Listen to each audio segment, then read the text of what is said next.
Hello, आपका एक बार कल की कोचिंग सेंटर में फिर दोबारा से स्वागत है। हम लोग न्यूमेरिकल्स पर डिस्कशन कर रहे हैं। कुछ कूलाम्स लॉ पर आधारित मैंने न्यूमेरिकल को कराया, बड़े बड़े न्यूमेरिकल को हमने समझा है। आज हम लोग इलेक्ट्रिक फील्ड के न्यूमेरिकल को समझेंगे, वैद्युत क्षेत्र की तीव्रता वाले न्यूमेरिकल को समझेंगे और बड़े से बड़े न्यूमेरिकल को बड़े कॉन्सेप्ट से ही समझेंगे अच्छे से, जिससे कि आपको कोई भी दिक्कत ना हो। शुरुआत हम छोटे से न्यूमेरिकल से करते हैं कि छोटे छोटे न्यूमेरिकल कैसे होंगे, फिर धीमे धीमे हम बड़े बड़े न्यूमेरिकलों को भी आपको समझाएंगे जो बोर्ड में आते रहेंगे। ओके, तो सबसे पहले हम समझते हैं। वैसे मैंने आपको वीडियो जो टॉपिक वाइज वीडियो बनाई है उसमें आपको समझाया कि वैद्युत क्षेत्र क्या होता है, वैद्युत क्षेत्र की तीव्रता क्या होती है, किसकी वजह से उत्पन्न होता है, क्या है, हर चीज़ मैंने आपको बताई। जो भी यूज़ होगी मैं वो चीज़ें फिर दोबारा से आपको बता देता हूँ कि इसका फॉर्मूला क्या है। तो आपको अगर वैद्युत क्षेत्र चाहिए तो वैद्युत क्षेत्र का फॉर्मूला होता है E बराबर F/Q।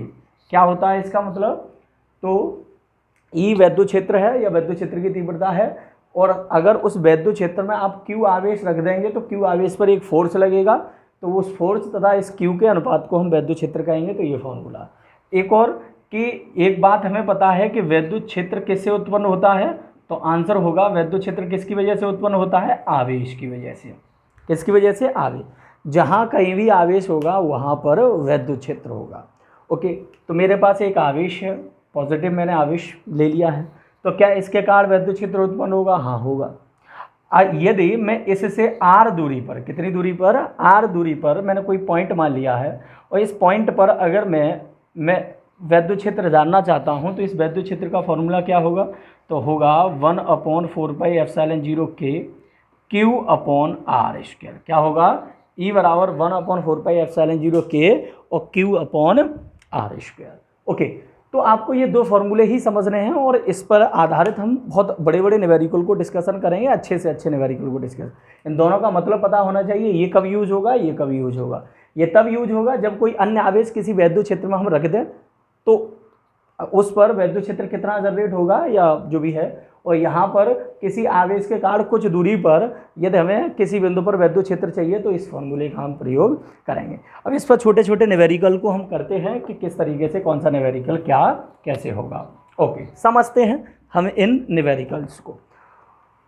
तो सबसे पहले एक हमारे पास न्यूमेरिकल है कि हमारे पास एक वैद्युत क्षेत्र है, कोई भी वैद्युत क्षेत्र है, और उस वैद्युत क्षेत्र में, जैसे कि मैं एक फिगर से बना के बता देता हूं आपको कि मेरे पास एक वैद्युत क्षेत्र है और उस वैद्युत क्षेत्र के किसी बिंदु पर 5 × 10⁻⁻⁴ कूलाम का एक आवेश स्थित है। मैं क्यों मान लेता हूं, या Q0 लेके चलो, जो भी आपकी इच्छा हो। अच्छा, इस पर एक फोर्स काम कर रहा है, वो फोर्स कितना है? तो 2.25 न्यूटन का फोर्स काम कर रहा है, एक बल लग रहा है। क्योंकि मैंने बताया था किसी भी वैद्युत क्षेत्र में अन्य आवेश रखोगे तो उस पर बल लगेगा, तो बल कितना है? 2.25 न्यूटन का। तो आपसे ये पूछ रहा है कि इस बिंदु पर वैद्युत क्षेत्र की तीव्रता क्या होगी। तो मैंने आपको बताया कि इसके लिए आप फॉर्मूला लगाएंगे E बराबर F/Q0 या Q। तो F की वैल्यू कितनी है? 2.25। ओके, Q0 की वैल्यू कितनी है? तो 5 × 10⁻⁴। यहाँ से आप कैंसिल आउट कर लीजिएगा, तो 0.4 और इधर 5 और 10⁻नीचे घात -q पर जाके +q। फिजिक्स से एक अंकवाद पॉइंट से आती है तो इसे 4.5 कह दीजिएगा, और यहाँ एक घात क्या हो जाएगी? कम, तो 10⁻3। और इसका मात्रक यहाँ से देख सकते हैं, बल का मात्रक न्यूटन और आवेश का मात्रक कूलाम, तो न्यूटन पर कूलाम। तो अब एक छोटा सा न्यूमेरिकल देखा कि मेरे पास एक वैद्युत क्षेत्र है और उस वैद्युत क्षेत्र में किसी बिंदु पर इतना आवेश रखा है और इस आवेश पर इतना फोर्स लग रहा। तो बताओ इस बिंदु पर वैद्युत क्षेत्र की तीव्रता कितनी होगी? तो फॉर्मूले से हमने निकाल लिया कि वैद्युत क्षेत्र की तीव्रता इतनी होगी। एक और बात, वैद्युत क्षेत्र की तीव्रता एक कैसी राशि है? तो एक सदिश राशि है। वैद्युत क्षेत्र की तीव्रता एक कैसी राशि है? सदिश राशि है। तो कई न्यूमेरिकल में इसकी दिशा पर भी प्रश्न बनेगा कि बताओ इसकी दिशा कहाँ होगी, बहुत जरूरी प्रश्न है। तो इसकी दिशा पर प्रश्न बनेगा तो हम कैसे पहचान करेंगे कि वैद्युत क्षेत्र की दिशा कहाँ होगी? तो मैंने अभी बताया आपको कि वैद्युत क्षेत्र किससे उत्पन्न होता है, तो आंसर होता है आवेश। तो दिशा भी यही आवेश ही बताएगा। अब कैसे बताएगा? यदि आपके पास +q आवेश है तो इसके कारण अगर डायरेक्शन आपको वैद्युत क्षेत्र की पूछे तो आप बताएंगे सर इसके कारण जो वैद्युत क्षेत्र की डायरेक्शन होगी वो दूर की ओर होगी, अभी फ्रॉम द चार्ज, इससे दूर की ओर होगी। यदि आप माइनस क्यू आवेश ले लें तो इसके कारण जो वैद्युत क्षेत्र उत्पन्न होगा, इसके कारण जो वैद्युत क्षेत्र की डायरेक्शन होगी वो पास की ओर होगी। मैंने वैद्युत क्षेत्र की तीव्रता वाला जो वीडियो बनाया उसमें बढ़िया तरीके से समझाया है क्यों होगी। क्योंकि प्लस क्यू आवेश से वैद्युत रेखाएं निकलती हैं और माइनस क्यू आवेश से वैद्युत रेखाएं प्रवेश करती हैं, और वैद्युत रेखाओं की दिशा ही वैद्युत क्षेत्र की दिशा कहलाती है। तो इस तरीके से आप याद रख सकते हैं कि प्लस क्यू आवेश से वैद्युत रेखा निकलती है, इसलिए वैद्युत क्षेत्र भी दूर की ओर इसमें प्रवेश करती हैं, तो वैद्युत क्षेत्र भी पास की ओर। तो आप समझ पा रहे हैं कि दिशा पर अगर आधारित प्रश्न आ जाएं तो आप किस तरीके से इसे सॉल्व कर सकते हैं या किस तरीके से बता सकते हैं। एक छोटा सा मैंने न्यूमेरिकल आपको बताया, अब आगे के हम छोटे से ही एक न्यूमेरिकल को लेके बढ़ते हैं। बड़े कोई दिक्कत नहीं होगी, बड़े आराम से आपको चीज़ें समझ में आएंगी, एक एक पॉइंट टू पॉइंट, और न्यूमेरिकल्स आपके स्क्रीन पर आते रहेंगे, आप वहाँ पढ़ते रहें और मैं उन्हें समझाता भी चलूँगा कि पढ़ना कैसे है, कैसे वैल्यू छांटनी है। सबसे बड़ा क्वेश्चन मार्क होता है वैल्यू छांट के हम क्या फॉर्मूला लगाएं, किस तरीके से इसे सॉल्व करें, तो वो चीज़ें भी आपको मैं साथ ही साथ बताऊँगा। मेरी अप्रोच को आप पकड़ें कि किस तरीके से मैं समझा रहा हूँ, किस तरीके से न्यूमेरिकल्स को कर रहा हूँ। ओके, तो समझते हैं। एक न्यूमेरिकल है हमारे पास कि एक स्थान है, उस स्थान पर मान लो ये एक स्थान है, इस स्थान पर वैद्युत क्षेत्र का मान दे रहा है कि 1000 न्यूटन पर कूलाम, 1000 न्यूटन पर कूलाम का वैद्युत क्षेत्र पूर्व की ओर है। तो देखो आपको मैं एक बात बता दूं कि यदि आपको बोर्ड पर दिशाओं का बोध करना हो तो इस तरीके से ही दिशाओं का बोध करते हैं। इसे ईस्ट लेते हैं और इसे वेस्ट, पूर्व पश्चिम उत्तर और दक्षिण, नॉर्थ और साउथ। तो यहाँ पर इस किसी स्थान पर वैद्युत क्षेत्र का मान इतना दे रहा है और इसकी जो डायरेक्शन दे रहा है वो किधर की ओर दे रहा है, पूर्व की ओर। तो हमने डायरेक्शन भी देख ली, वही पूर्व की ओर, ये ईस्ट वाला है, वैद्युत क्षेत्र वाला ना समझे आप। ओके, तो हमने इसकी डायरेक्शन देखी। अब यहाँ पर कह रहा है कि इस वैद्युत क्षेत्र में एक ऐसी वस्तु स्थित है, यहीं पर एक ऐसी वस्तु स्थित है, मैंने ये वस्तु ले ली, उस वस्तु पर 10⁶ इलेक्ट्रॉन की कमी है, अधिकता है, इलेक्ट्रॉन की क्या है, अधिकता है। तो आप क्या समझे कि एक मेरे पास वैद्युत क्षेत्र है किसी स्थान पर, उसकी डायरेक्शन पूर्व की ओर है, मैंने दिखा दी पूर्व की ओर है, कितना मान है, इतना। इस वैद्युत क्षेत्र में ही एक वस्तु है और इस वस्तु पर कितने इलेक्ट्रॉन की कमी है, तो 10⁶ इलेक्ट्रॉन की अधिकता है, कमी नहीं है उसके लिए, सॉरी। और इलेक्ट्रॉन की संख्या को हम किससे व्यक्त करते हैं, n से व्यक्त करते हैं, तो n बराबर 10⁶। तो आपसे प्रश्न ये पूछ रहा है कि इस वस्तु पर लगने वाला बल बताइए, क्योंकि ये वस्तु आवेशित है, क्योंकि इस पर इलेक्ट्रॉन की अधिकता है, तो कौन सा आवेश है, तो ऋण आवेश। ये चीज़ भी समझना जरूरी है, ये पिछली वीडियो वाली न्यूमेरिकल वाली आप देखें, आप तुरंत समझ जाएंगे कि अगर इलेक्ट्रॉन की कमी तो धनावेश, इलेक्ट्रॉन की अधिकता तो ऋण आवेश। कैसे, तो आप फर्स्ट वीडियो में देख लो, बहुत बढ़िया से आपको समझ में आएगा, कोई दिक्कत वाली बात नहीं है। तो यहाँ इलेक्ट्रॉन की अधिकता से ही समझ गए कि इस पर इलेक्ट्रॉन ज़्यादा है तो ये ऋण आवेशित होगा। ओके, अब ये वस्तु ऋण आवेशित है तो इस पर एक बल लगेगा, उस बल की ही वैल्यू हमें चाहिए। अब बल की वैल्यू कैसे निकालेंगे, ये बात सबसे क्वेश्चन मार्क है। तो E बराबर क्या होता है, F/Q। तो E पता है, यहाँ पता है, F चाहिए और Q और मिल जाए, तो Q बराबर क्या होता है, NE। N बराबर क्या है, 10⁶। E 1.6 गुणा 10⁻⁻⁻19 कूलाम। तो आप देखेंगे 1.6 गुणा 10⁻⁻13 घातें घट जाएंगी, तो इतना आवेश निकल आया। F बराबर क्या हो जाएगा, E और Q। E का वैल्यू 1000, 1.6 गुणा 10⁻⁻13। इसे सॉल्व करेंगे तो 1.6 ही रहेगा, 3 जीरो से 3 घातें आप कम कर देंगे तो -10, और फोर्स का मात्रक होता है न्यूटन। आप समझ पाए, क्वेश्चन को समझे और फिगर से व्यक्त करने का प्रयत्न करें, छोटी छोटी बातें आपको समझ में आई कि एक स्थान है, उस स्थान पर वैद्युत क्षेत्र का मान इतना है, इसकी दिशा पूर्व की ओर है, किधर की ओर है, पूर्व की ओर है। तो मैंने पूर्व की ओर दिशा व्यक्त कर दी। एक वस्तु रख दी मैंने इसी में, इस वैद्युत क्षेत्र में, जिस पर 10⁶ इलेक्ट्रॉनिक अधिकता से मैं समझा ये वस्तु कैसी होगी, ऋणावेश। कमी होती तो ये वस्तु कैसी होती है, धनावेश। अब ये वस्तु आवेशित है, ऋणावेशित है, तो इस पर एक बल लगेगा, उस बल का मान कितना होगा, तो E बराबर F/Q से मैंने देखा कि E पता है तो Q पता होना चाहिए, तो Q बराबर NE से निकाल के यहाँ पुट कर दी। अब एक बात और पूछ रहा है कि सर ये बल तो आपने निकाल लिया, लेकिन इस बल की दिशा कहाँ होगी, इस बल की दिशा कहाँ होगी। तो आप पिछली क्लास की ही वीडियो देखें, मैंने आपको एक बात बताई थी कि यदि किसी वैद्युत क्षेत्र में +Q आवेश रखा है तो उस पर जो फोर्स लगेगा वो सेम डायरेक्शन इलेक्ट्रिक फील्ड की दिशा में ही लगेगा, मतलब वैद्युत क्षेत्र की दिशा में लगेगा। कार्ड क्या आप पिछली वीडियो में देख सकते हैं। यदि माइनस क्यू आवेश रखा है तो इस पर जो बल लगेगा वो वैद्युत क्षेत्र के विपरीत दिशा में लगेगा। मैंने कारण सहित आपको बताया कि क्यों ऐसा होता है। आप बल आघूर्ण वाली वीडियो देखेंगे तो उसमें कारण बताया।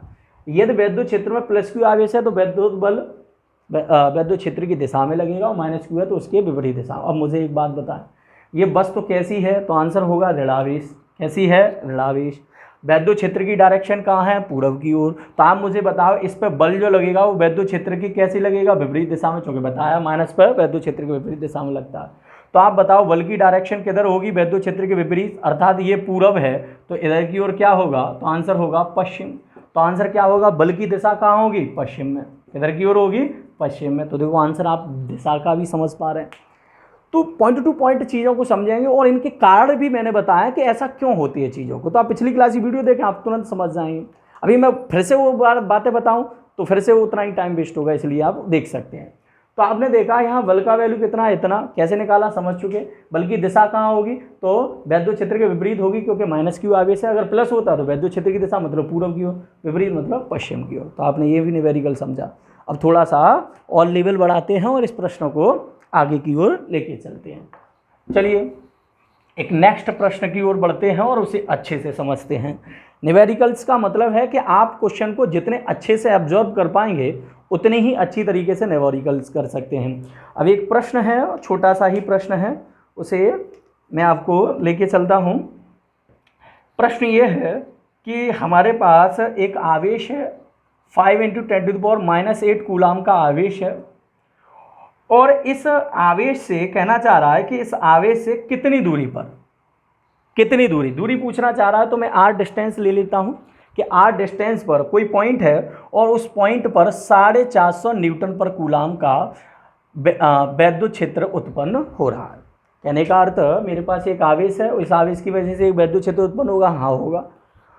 उस वैद्युत क्षेत्र, इस आवेश से कितनी दूरी पर इस 450 न्यूटन पर कूलाम का वैद्युत क्षेत्र उत्पन्न होगा, ये आपको बताना, मतलब डिस्टेंस निकालनी है। तो आप खुद बताओ कि क्या फॉर्मूला यूज करोगे। तो E = 1/4πε0 Q/r², Q/r², क्योंकि दूरी के लिए फॉर्मूला यही होता है। E तो पता है आपको 450, इसकी वैल्यू 9 × 10⁻⁻⁸ कितनी होती है? 9 लिखवाइए आपको। Q कितना है पता है, 5 × 10⁻⁻8। R आपको चाहिए, तो आप इसे सॉर्ट आउट कर सकते हैं, सॉल्व कर सकते हैं। किस तरीके से सॉल्व कर सकते हैं? 9 पन्ना 45 से ये 45 कैंसिल, तो यहाँ केवल 10 बचेगा। R² को इधर ले आइए, R² = अब यहाँ पर देखिए, यहाँ 10⁻9 और ये -8 गया तो 10 ही बचेगा, और ये 10 इधर आ जाएगा, R² को इधर 10 के कट के कितना बचेगा? 1। वर्गमूल लोगे तो भी आंसर कितना आएगा? 1। इसका मतलब इस आवेश से कितनी दूरी पर, तो आंसर होगा 1 मीटर की दूरी पर 450 वोल्ट पर मीटर या न्यूटन पर कूलाम का वैद्युत क्षेत्र उत्पन्न होगा। तो ये छोटे छोटे प्रश्न हैं, अभी आपको इन पर ही प्रैक्टिस करनी पड़ेगी, फिर आपको बड़े बड़े प्रश्न भी बड़े आसानी से, बड़े सरलता से आपको अच्छी तरीके से समझ में आएंगे। ओके, एक प्रश्न की और बढ़ता हूँ मैं। छोटा सा ही प्रश्न है एक और। एक प्रश्न ये है कि उस वैद्युत क्षेत्र का मान क्या होगा। एक मेरे पास वैद्युत क्षेत्र है, उस वैद्युत क्षेत्र का वैल्यू मुझसे पूछना चाह रहा है, लेकिन कुछ कंडीशन दे रहा। उस वैद्युत क्षेत्र का मान क्या होगा जिसमें एक इलेक्ट्रॉन, कोई इलेक्ट्रॉन है, इलेक्ट्रॉन जिसमें एक इलेक्ट्रॉन पर उसके भार के बराबर बल लग रहा है। एक इलेक्ट्रॉन पर उसके भार के बराबर क्या लग रहा है? बल लग रहा है। अब मुझे बताओ कंडीशन को, क्वेश्चन आपकी स्क्रीन पर आ रहा है, आप पढ़ें उसे और समझें। क्वेश्चन ये कह रहा है उस वैद्युत क्षेत्र का मान क्या होगा जिसमें एक इलेक्ट्रॉन पर उसके भार के बराबर बल लग रहा है। मतलब इस पर जो फोर्स लग रहा है वो फोर्स इसके भार के बराबर है। भार मैंने कह दिया वेट W। अब एक बात आपको पता है कि किसी भी वस्तु का भार किसके बराबर होता है, तो फर्स्ट ईयर में आपने पढ़ा है mg के बराबर होता है। तो F = W का मान क्या होगा? mg। अब m द्रव्यमान किसका? इलेक्ट्रॉन का, जो इलेक्ट्रॉन के भार के बराबर है। अगर आपसे कोई इलेक्ट्रॉन का द्रव्यमान पूछे तो मैंने आंकिक प्रश्न की फर्स्ट वीडियो में ही बताया है कि इसका 9.1 या 9 × 10⁻31 किलोग्राम होता है। 9.1 कह दो या 9 कह दो। जी गुरुत्वीय त्वरण है और इसका वैल्यू 9.8 मीटर पर सेकेंड स्क्वायर होता है। तो आपने यहाँ पर देखा कि मुझे वैद्युत क्षेत्र का वैल्यू चाहिए और इसमें जो बल लग रहा है वो भार के बराबर है। वैद्युत क्षेत्र का फॉर्मूला क्या होता है, तो E बराबर एफ अपॉन क्यू, E बराबर एफ अपॉन क्यू। अगर F की बात करूं तो F का मान क्या है, mg, F का मान क्या है, mg। Q तो इलेक्ट्रॉन ही है, इलेक्ट्रॉन का आवेश क्या होता है जानते हैं, 1.6 गुणा 10 की घात माइनस के 19 कूलम। अब बताओ इसमें क्या कमी रहेगी, अब आप सॉल्व करके कर सकते हैं इसे। m का वैल्यू पता है, हाँ पता है, 9 × 10⁻⁻31, g का वैल्यू 9.8 और यहाँ पर Q का वैल्यू क्या है, तो Q का वैल्यू भी पता है 1.6 गुणा 10 की घात माइनस के 19 कूलम। सॉल्व कर लीजिएगा आप बढ़िया से, पॉइंट से, ये पॉइंट हट गया, यहाँ 9 का मल्टीपल कर लीजिए, या कट सकता है तो थोड़ा सा इसे काट लीजिए, ये 49 बार और ये 8 बार, तो E बराबर 9 9 81, 8 और 9 चौक 36, 36 और 8 हो जाएगा 44, 44। और यहाँ पर घाते नीचे माइनस की ऊपर जाके प्लस की, नीचे 8 बचेगा और गुणा 10 की घात माइनस के 31 में से ये गया तो माइनस का कितना बचेगा, 1 इधर 12 बचेगा। इसे कैलकुलेशन करिए और भाग दीजिए, 8 से भाग दे दीजिएगा, 8 × 40, 4 बचा, फिर 8 × 40, फिर पॉइंट 1 बचा के 8 एकन 8 और 2 बचा, 8 दूनी 16, फिर 8 × 40 गुणा 10 की घात माइनस के 12 न्यूटन पर कूलम। फिजिक्स से एक अंक बाद पॉइंट चाहती है तो इसी पॉइंट को यहाँ ले आए, 5.5125 हो जाएगा और यहाँ एक घात क्या हो जाएगी, कम हो जाएगी। कोई दिक्कत वाली बात नहीं, आंसर इतना भी छोड़ सकते हैं। तो आपने इस प्रश्न को पढ़ा कि उस वैद्युत क्षेत्र का मान क्या होगा जिसमें मैं किसी इलेक्ट्रॉन को रखूँ तो इस इलेक्ट्रॉन पर उसके भार के बराबर बल लगता है, मतलब बल का मान भार के बराबर है। भार क्या होता है, mg, तो मतलब बल का मान mg हो गया। q इलेक्ट्रॉन का q है, कैलकुलेशन करनी है केवल। तो आपने ये छोटे छोटे प्रश्नों को काफ़ी अच्छी तरीके से समझा। अब हम एक समबाहु त्रिभुज है, कौन सा त्रिभुज है, एक समबाहु। समबाहु त्रिभुज का मतलब है कि मेरे पास एक ऐसा त्रिभुज जिसकी तीनों भुजाएं बराबर हों। एक समबाहु त्रिभुज है, इसका मतलब मेरे पास एक ऐसा त्रिभुज जिसकी तीनों भुजाएं आपस में क्या हों, बराबर हों। ठीक है, ओके। और दूसरी बात, तीनों भुजाएं आपस में बराबर हों और इसका एवरी कोण भी बराबर होता है और तीनों कोणों का योग 360 वो 180, तो फिर क्या हो जाएगा, 60 60 60 60 हो जाएगा। ओके, अब आगे कह रहा है कि इसके शीर्ष पर, इसके शीर्ष ए पर, तो इसके शीर्ष ए पर 0.1 माइक्रोकूलाम का, 0.1 माइक्रोकूलाम का एक आवेश रखा है, एक आवेश रखा है। अब क्वेश्चन कह रहा है कि बी और सी के मध्य बिंदु पर, तो बी और सी का मध्य बिंदु यहाँ कहीं होगा, इस बी और सी के किस पर, मध्य बिंदु पर वैद्युत क्षेत्र की तीव्रता बताओ कितनी होगी। बी और सी के मध्य बिंदु पर वैद्युत क्षेत्र की तीव्रता बताओ कितनी होगी यदि त्रिभुज की एवरी भुजा 10 सेंटीमीटर है। ये भी चूँकि समबाहु त्रिभुज है तो प्रत्येक भुजा तो वैसे ही बराबर होगी, और ये भी कितनी है, 10 सेंटीमीटर। एक बार फिर से आपको समझाता हूँ कि एक समबाहु त्रिभुज है, मैंने एबीसी लिया। समबाहु त्रिभुज की कुछ खास विशेषताएं होती हैं, उन्हें के बारे में आप जानना चाहिए। समबाहु का मतलब तीनों भुजाएं बराबर होंगी, कितनी कितनी है, 10 वो क्वेश्चन खुद ही कह रहा है, आप देख सकते हैं क्वेश्चन क्या है। उसकी तीनों एंगल आपस में बराबर होंगे, ये भी सही बात है, क्योंकि तीनों कोण बराबर होंगे, और तीनों कोण बराबर होंगे, आप बताओ तीनों कोणों का योग 180 होता है तो 60 होगा। अब प्रश्न ये कह रहा है कि इसके शीर्ष पर मैंने एक आवेश रखा है 0.1 माइक्रोकूलाम का, तो बताओ इसके मध्य बिंदु पर वैद्युत क्षेत्र की तीव्रता कितनी होगी। तो देखो समझना बात को, ये आवेश की वजह से एक वैद्युत क्षेत्र उत्पन्न होगा, हाँ होगा। इस वैद्युत क्षेत्र के कारण मुझे इस बिंदु डी पर क्या चाहिए, वैद्युत क्षेत्र की तीव्रता चाहिए। तो मुझे क्या पता होना चाहिए, केवल यहाँ से यहाँ तक की डिस्टेंस। अगर डिस्टेंस ज्ञात कर ली मैंने तो फिर मैं फॉर्मूला लगा सकता हूँ, V बराबर 1/4πε0 Q/r²। हाँ या ना, आपको भी बिल्कुल लगा सकते हैं हम। क्या चाहिए, डिस्टेंस, आवेश पता है। अब मुझे डिस्टेंस चाहिए, तो मैं एक और बात बता दूं कि यदि आप समबाहु त्रिभुज में मध्य बिंदु को कोई भी शीर्ष से मिलाते हैं तो वो लंब भी होता है, क्योंकि समबाहु त्रिभुज में हर चीज़ इक्वल होती है। तो जो माध्यिका होती है, माध्यिका का मतलब जो दो बराबर भागों में विभाजित करते हैं एक भुजा को, उसे माध्यिका कहते हैं। तो जो माध्यिका होगी वही क्या होगा, लंब होगा, क्योंकि समबाहु त्रिभुज में हर चीज़ बराबर है। ये चीज़ आपको पकड़नी पड़ेगी।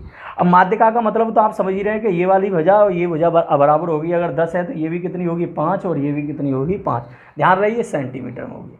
अब एक बात बताओ, ये 5 है, ये 10 है, और ये पाइथागोरस थ्योरम लगा के आप r निकाल सकते हैं, हाँ लगा सकते हैं। कर्ण का स्क्वायर बराबर लंब का स्क्वायर प्लस आधार का स्क्वायर। कर्ण कितना है 10, लंब कितना है आर स्क्वायर, और यहाँ आधार कितना है 5 स्क्वायर। तो आप आर स्क्वायर बराबर 10 का वर्ग कितना हो जाएगा 100, और ये 25, तो आर स्क्वायर बराबर कितना आ जाएगा, सॉरी 75 आ जाएगा 75। आर स्क्वायर बराबर रूट में 75 को हम लिख सकते हैं 5√3।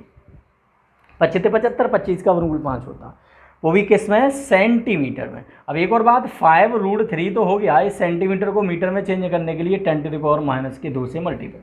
यहाँ पर एक और बात समझना पड़ेगा, 0.1 माइक्रो को हटाने के लिए 10⁻6 से आप गुणा करते हैं। अगर आपने नहीं सीखा है तो सीख जाए, माइक्रो को हटाने के लिए 10⁻6 से, एक माइक्रो में 10⁻6 होते हैं। अब आप इस प्रश्न को सॉल्व कर सकते हैं, तो इसकी वैल्यू होती है 9 × 10⁻9 और इसकी 0.1 गुणा 10⁻6। आर की वैल्यू 5√3 × 10⁻2 का होल स्क्वायर। यहाँ पर आप देखेंगे 9 × 0.1 घातों को सॉल्व कर लेंगे तो 10 कितना बचेगा 3, यहाँ 5 का वर्ग 25 और 3 बचेगा, जो रूट हट जाएगा, गुणा 10⁻4। तो आप देखेंगे यहाँ पर कि E = अब आपको केवल यहाँ 3 से काट देना है, तो यहाँ 3 और अपॉन कितना बचेगा 25 गुणा 10⁻। एक और बात बताऊँ मैं, इस पॉइंट को आप हटा लो, तो इस पॉइंट को आप हटाएंगे तो यहाँ एक घात कम हो जाएगी, इस पॉइंट को हटाएंगे तो यहाँ घात कितनी हो जाएगी 2, एक 0 आ जाएगी इधर 2, नीचे घात -q बच जाएगी प्लस की 4 ये और 2 ये, तो कितना हो जाएगा 6 हो जाएगा। तो E = 25 का भाग आप दें तो 0.25 से 25 5 बचेगा उधर, और 25 दूनी 50, तो गुणा 10⁻6।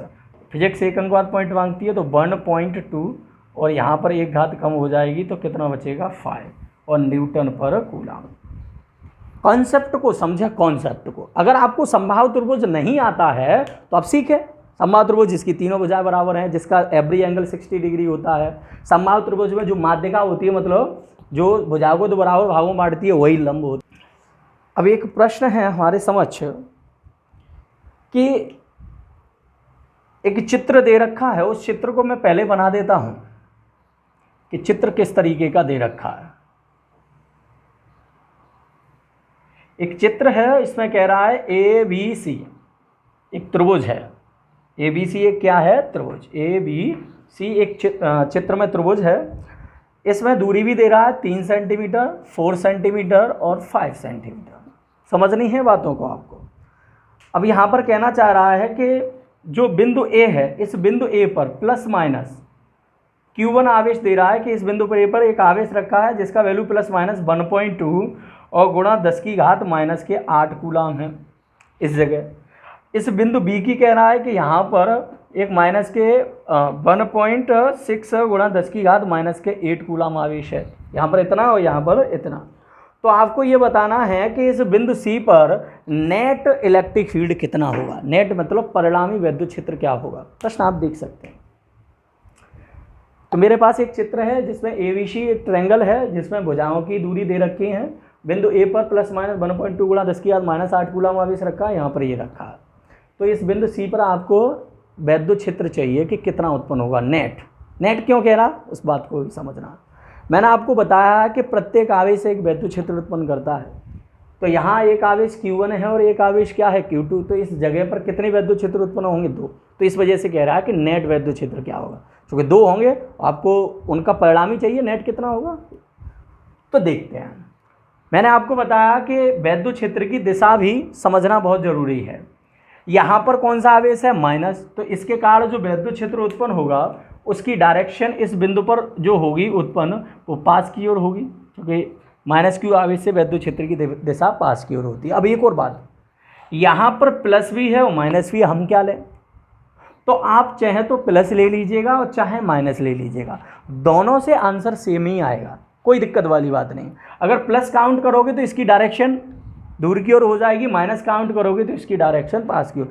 जो तुम्हारी इच्छा हो वो ले लीजिएगा। जब प्लस लो तो डायरेक्शन दूर की ओर हो जाएगी, माइनस लो तो पास की ओर। तो मैं माइनस काउंट करता हूँ, तो यहाँ पर जो डायरेक्शन इसकी भी जो होगी वो किधर की ओर होगी, पास की ओर। यहाँ पर माइनस काउंट किया, यहाँ तो माइनस पहले ही है, प्लस आप लोगे तो दूर की ओर डायरेक्शन हो जाएगी, कोई दिक्कत वाली बात नहीं, मैं समझा दूंगा बीच में। तो आप यहाँ पर देख रहे हैं कि E1 ये रहा और E2 ये रहा, तो इनका जो परिणामी होगा वो यहाँ का ही होगा, तो बीच में होता है परिणामी।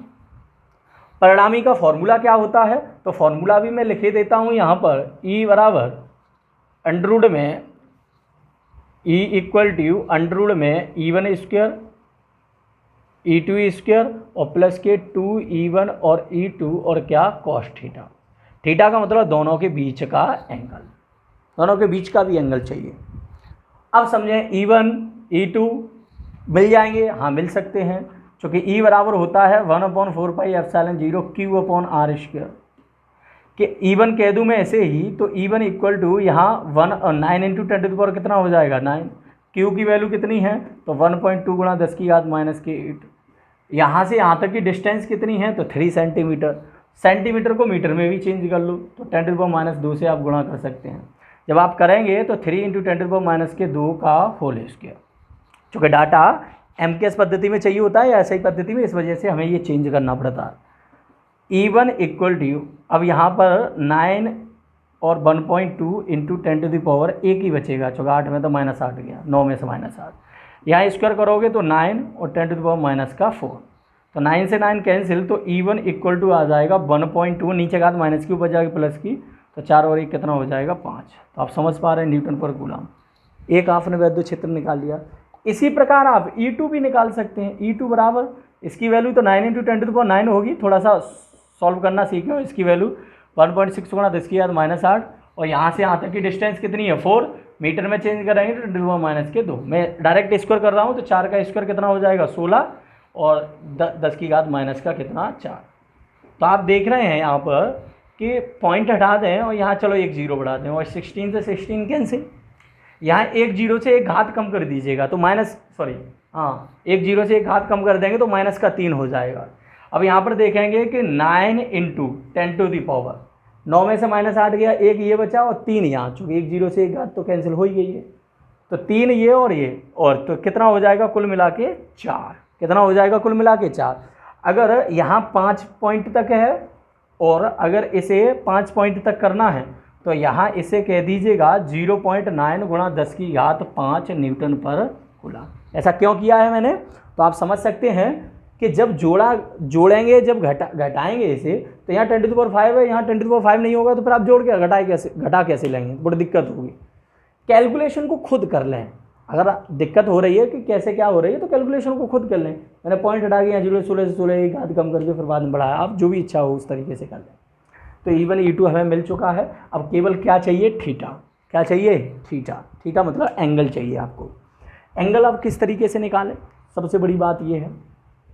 तो अगर आप पहचान कर सकते हैं तो आप पहचान करें कि ये त्रिभुज कौन सा है। तो मुझे तो ये त्रिभुज एक समकोण त्रिभुज लग रहा है। समकोण त्रिभुज में क्या होता है कि जो बड़ी भुजा होती है वो दो छोटी भुजाओं के वर्गों के योग के क्या होता है, बराबर होता है। यही तो होता है। तो कर्ण का स्क्वायर बराबर लंब का स्क्वायर प्लस आधार का स्क्वायर क्या है, पाइथागोरस थ्योरम क्या कहती है, कर्ण बड़ी भुजा और लंब आधा छोटी छोटी भुजा, तो इनके वर्गों का योग इसके बराबर होता है।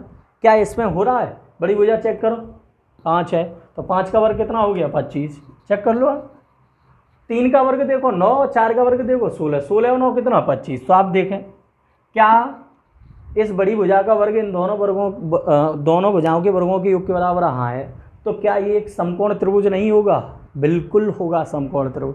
समकोण त्रिभुज में बड़ी भुजा के सामने वाला एंगल 90 डिग्री होता है, कर्ण भुजा के सामने वाला एंगल, तो इसके सामने वाला एंगल ये 90। तो देखो मैंने ये थीटा भी निकाल लिया कि ये कितना डिग्री है, 90 डिग्री है। अब कुछ लोगों के माइंड में प्रश्न ये आ रहा है कि चलो तुमने देख लिया ये समकोण त्रिभुज है, अन्यथा हम नहीं देख पाते और ये होता भी नहीं समकोण त्रिभुज, फिर किस तरीके से करते। तो फिर किस तरीके से करते हैं, तो उसके लिए हमारे पास कई तरीके हैं। आपने मैथ में, ठीक है, कौजिया नियम पढ़ा होगा। उस कौजिया नियम का फॉर्मूला क्या होता है, अगर आपको कौ से निकालना है तो होता है b² + c² माइनस के a² अपॉन 2bc। इसी प्रकार कॉस भी कॉसी, ये आप प्रयोग कर दें। अगर कॉस से निकालना मतलब ये एंगल निकालना है तो फॉर्मूला ये, कॉस भी निकालना है तो इसी प्रकार फॉर्मूला कॉसी, तो आप ये प्रयोग कर सकते हैं। इससे सीधा सीधा निकल आएगा, चेक करने की ज़रूरत भी नहीं है, सब तरीके हैं। चलिए तो E = यहाँ पर देखें ये 90 है, तो cos 90 की वैल्यू 0, तो पूरा हट गया, तो E1² क्या बचेगा E2 स्क्वायर ही बचेगा केवल, ये भी फायदा होगा आपका।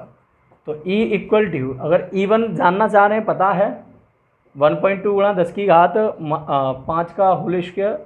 यहाँ E2 देखना चाहें तो 0.9 गुणा 10 की घात 5 का होल स्क्वायर। इसे सॉल्व करें तो E का वर्ग 1.2 का वर्ग तो 1.44, 4 का वर्ग 144 होता है, 10 की घात 10 हो जाएगी, 5 का वर्ग, यहाँ 0.81 गुणा 10 की घात 10।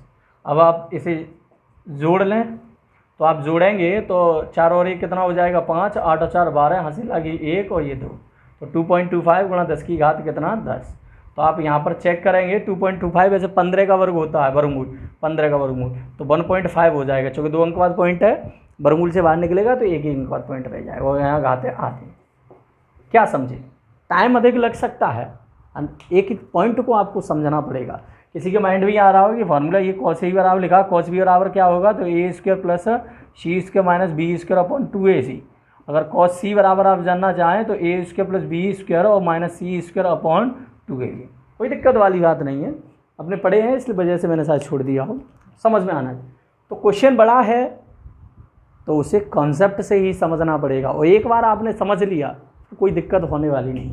आपने देखा कि इस पॉइंट सी पर कितना वैद्युत क्षेत्र उत्पन्न होगा, 1.5 गुणा 10 की घात 5। एक और बात, अगर दिशा भी यहाँ पूछता है तो बताओ दिशा कहाँ होगी। वैसे तो यहाँ दिशा पूछेगा नहीं, चूँकि दिशा दो तरीके की हो जाएंगी। अगर माइनस काउंट किया तो दिशा इधर हो रही है, और अगर प्लस काउंट करेंगे, आप देखें अगर प्लस काउंट कर लिया तो डायरेक्शन कहाँ आई, इधर आई। ये दो डायरेक्शन हो रही हैं तो यहाँ दिशा पूछेगा नहीं, आप कौन सी बताएंगे। कोई माइनस काउंट करेगा तो उसकी डायरेक्शन यहाँ प्लस काउंट करेगा, ठीक है।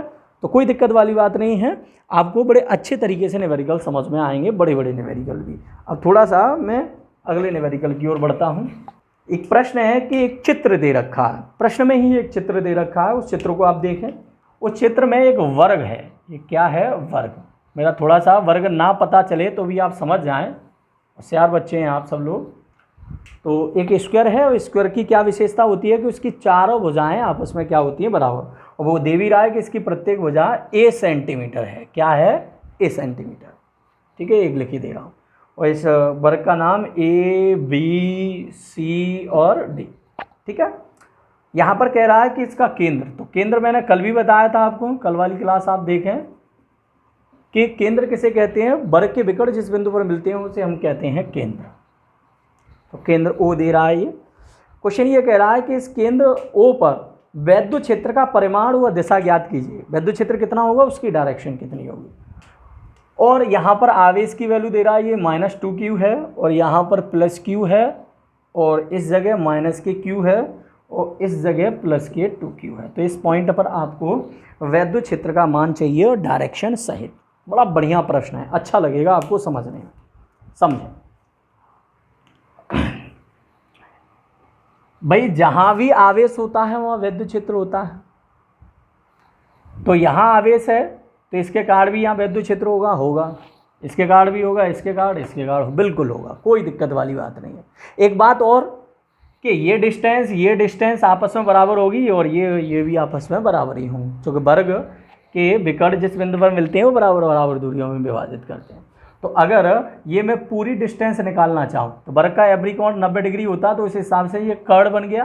तो अगर आप कर्ण निकालना चाहें तो लंब आधार ए स्क्वायर ही है, तो कर्ण का स्क्वायर बराबर 2a स्क्वायर, तो के बराबर आ जाएगा √2a।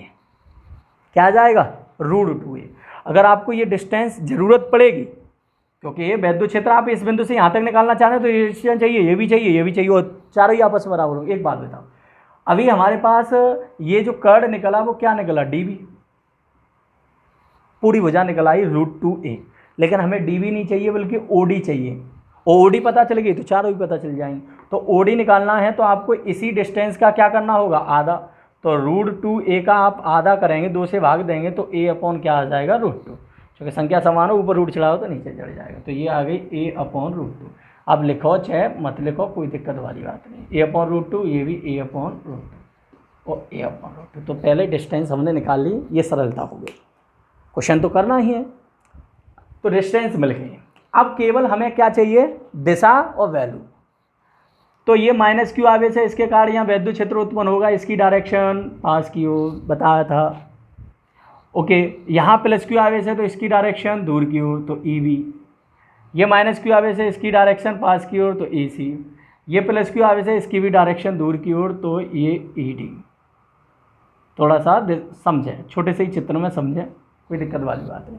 दिशा खुद व्यक्त करें, क्वेश्चन को कर लें और एक बार समझ लें फिर खुद करें, समझ में आएगा। इसकी डायरेक्शन पास की ओर, इसकी भी डायरेक्शन पास की ओर, इसकी दूर की ओर देखो ई बी, इसकी दूर की ओर तो ई डी।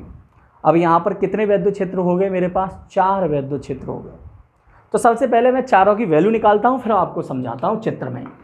चारों की वैल्यू निकालने के लिए ई ए बराबर, फॉर्मूला तो वही है 1/4πε0 क्यू अपॉन क्या आर स्क्वायर। तो क्यू की वैल्यू कितनी है? 2q। देखो बेटा माइनस प्लस आप जब परिमाण निकालते हो, जब फॉर्मूले लगाते हो तो उसमें नहीं रखे हैं, क्योंकि वैल्यू का मतलब वैल्यू होता है, माइनस प्लस तो दिशा के लिए होता है केवल। तो 2q, डिस्टेंस यहाँ से यहाँ तक की कितनी है? a/√2 का होल स्क्वायर।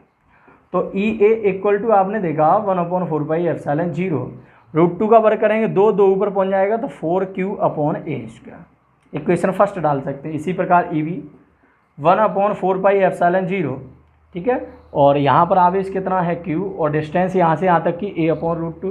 तो सीधा सीधा कह देता हूँ, चलो a/√2 का स्क्वायर करेंगे तो देखें आप, ये √2 का वर्ग 2 हो जाएगा, 2 कहाँ पहुँच जाएगा? ऊपर, तो 2a/a² इक्वेशन सेकेंड।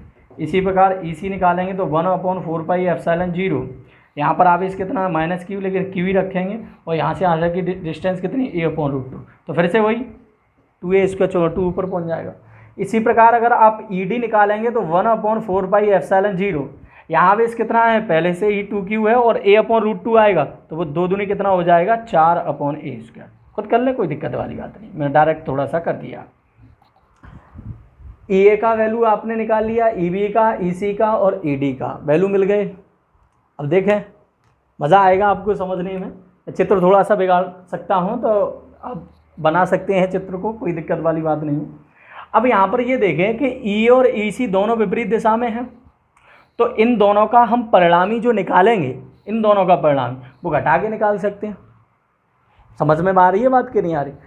इन दोनों की दिशा विपरीत है तो इन दोनों का परिणामी निकलेगा वो घटा के निकलेगा, और उसकी डायरेक्शन कहाँ होगी परिणाम की दिशा में? तो जिसका वैल्यू बड़ा है उस दिशा में होगी। तो पहले तो चेक करें कि ई ए और ई सी में से कौन बड़ा है। तो मैं यहाँ पर चेक करूँगा, ई ए ये रहा और ई सी ये रहा। अब एक बात बता, 1/4πε0 नीचे a², 1/4πε0 नीचे a², ऊपर 4q है और यहाँ 2q है, तो बड़ा कौन? ई ए। तो इसका मतलब इन दोनों के जो परिणामी की डायरेक्शन होगी वो किधर की ओर होगी? ई ए की तरफ होगी। तो मैं यहाँ पर इन दोनों का परिणामी जो है ई ए व ई सी का जो नेट मान ले रहा हूँ, ई डैश मान लेता हूँ। कैसे निकालेंगे? तो ई ए में से ई सी घटा के, घटा लो भाई, मैं डायरेक्ट करा देता हूँ। ई ए का वैल्यू 4q है और ये क्या है? 2q। तो बताओ 4q में से 2q गया तो कितना बचेगा? 2q बचेगा, बाकी की वैल्यू तो सेट है 1/4πε0 और 2q/a²।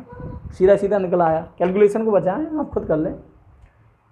ई डैश, अब मैं यहाँ पर ई सी और ई ए को बिगाड़ता हूँ और इन दोनों का परिणामी जो निकल आया ई डैश, उसकी डायरेक्शन एक ही तरफ निकल आई। ये आपको समझा दिया। अब हम देखते हैं ई बी और ई डी की ओर। तो ई बी में से ई डी कौन बड़ा है? तो देखते हैं, ये 2q है, ये 4q है, तो ई डी बड़ा है। तो इसका मतलब डायरेक्शन किधर की ओर होगी? ई डी की ओर होगी। समझें, जो बड़ा होता है उसी की। और इसको भी हम घटा के निकालेंगे। तो मैं कहता हूँ यहाँ पर ई सी व ई डी का नेट, तो यहाँ पर ई डबल डैश कह देता हूँ मैं। और आप देखेंगे ये 4q में से 2q गया तो इसका भी वही मैटर, 1/4πε0 2q/a²। और इसकी जो डायरेक्शन निकल के आई वो किधर की ओर होगी? ई डी की ओर, और ई डी की डायरेक्शन इधर की ओर है, तो ई डबल डैश। तो आप समझदार हैं कि इन दोनों का परिणामी ये और इन दोनों का परिणामी ये, इनकी वैल्यू भी हमारे पास है। अब बताइए, अब मेरे पास वैद्युत क्षेत्र केवल कितने रह गए? 2 रह गए। अब इन दोनों का परिणामी कहाँ होगा? तो इनके बीच में। कहाँ होगा? इनके बीच में। एक और बात मैं आपको बता दूं, वर्ग के विकर्ण एक दूसरे को 90 डिग्री के कोण पर पदच्छेद करते हैं, अर्थात दिस एंगल इज 90 डिग्री। तो कोण पता है, परिणामी वैद्युत क्षेत्र की पता चाहिए, जबकि 2 पता है। तो फॉर्मूला हमारे पास है एक ऐसा, क्या है? तो ई डैश का स्क्वायर और ई डबल डैश का स्क्वायर, और प्लस के 2 ई डैश और ई डबल डैश और कॉस थीटा की वैल्यू कितनी है 90। तो आप समझदार है, कॉस 90 जी तो हट ही गया। तो ई इक्वल टू, एक और बात आप देख रहे हैं कि ई डैश की वैल्यू देखो, अच्छा ई डबल डैश की वैल्यू दोनों आपस में बराबर हैं। तो यहाँ से एक और बात समझ में आई, ई डैश का स्क्वायर और ई डबल डैश की जगह पे भी ई डैश रखे थे तो कोई फर्क, कोई दिक्कत वाली बात नहीं है। तो ई बराबर आ गया √2 और ई डैश का स्क्वायर। अगर इसका वर्गमूल आप लेंगे तो क्या आ जाएगा, √2 और ई डैश आ जाएगा। अब केवल क्या रखना, वैल्यू रखना, केवल वैल्यू रखना। तो वैल्यू आप रख दीजिएगा, तो कितना √2 और ई डैश की वैल्यू कितनी है, तो ये रही, दोनों की वैल्यू बराबर है। तो 1/4πε0 और कितना 2q/a²। तो बताइए इस पूरे क्वेश्चन में क्या परेशानी हुई, कॉन्सेप्ट को समझें, दिशा को समझें, किस तरीके से निकालना चाह रहे हैं उस चीज़ को समझें। रिपीट करके एक बार और देख लें, बढ़िया तरीके से आपको समझ में आए। वर्ग है, वर्ग का एक केंद्र है, वर्ग सबसे पहले समझ में आना चाहिए। वर्ग की चारों भुजाएं बराबर होती हैं, प्रत्येक कोण 90 डिग्री होता है। वर्ग के विकर्ण जिस बिंदु पर मिलते हैं उसे केंद्र कहते हैं, और ये जो केंद्र है वो वर्ग को बराबर बराबर भागों में विभाजित करता है। दूसरी बार वर्ग जहाँ पर मिलते हैं वो 90 डिग्री पर एक दूसरे को क्या करता है, प्रतिच्छेद करता है। इन सभी चीज़ों की आपको आवश्यकता है। फिर डायरेक्शन, -q की कार पास की ओर, +q की कार दूर की ओर, -5 की ओर, सभी का प्रयोग किया और बड़े आसानी से आपका आंसर निकल के आ गया। तो इतने बड़े बड़े हमने प्रश्नों को सॉल्व किया, बड़ी आसानी से सॉल्व किया, कोई दिक्कत वाली बात नहीं है। अब हम आगे की क्लास में और बड़े बड़े प्रश्नों को सॉल्व करते हैं अच्छे से अच्छे। ओके, थैंक यू, फिर मुलाकात होती है।